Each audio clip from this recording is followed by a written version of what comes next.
And so what are kind of some first steps that you could help us with if we're like, okay, I know I need to engage more and have these, we'll label them harder conversations. Maybe that's unfair.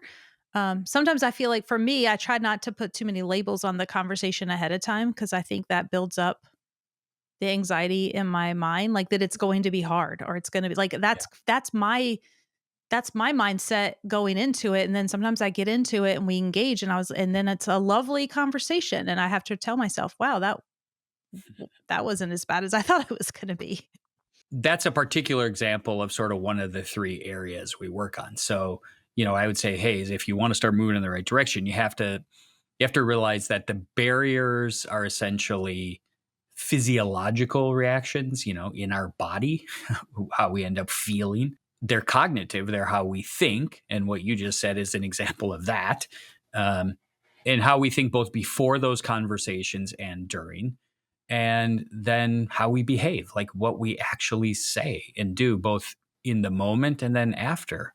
Um, you know, One of the reasons I actually think it's worth working on sort of these three sets of skills is that 80-90% of people, when I work with them on, like, okay, set a specific goal, do some practice scripting, then actually practice the conversation. In my work, I tend to use trained actors and have people do one-on-one simulations of very particular conversations they want to have.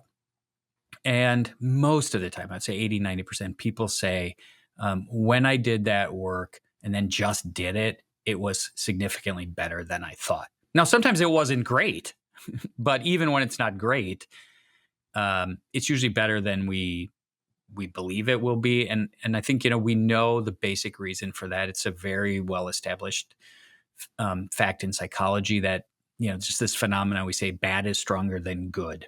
If you think about like our survival journey as a species, it made a lot of sense that our brain evolved to overestimate risk, right? I mean, you can jump 10 times thinking there's a snake.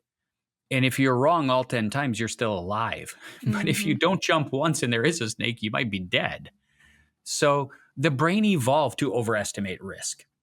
And so, one thing we will commonly do is we will tell ourselves the worst possible version of what's going to happen. And so, that itself is um, that's one part of the cognitive bucket. So one is like, stop telling yourself anything about how it's going to go and just focus on that it's important for you to do it. Mm. Uh, Others are to think about other mindsets. Like, too often we get stuck in a performance mindset. Like, I got to have this conversation. I have to be perfect at it and I have to achieve this outcome.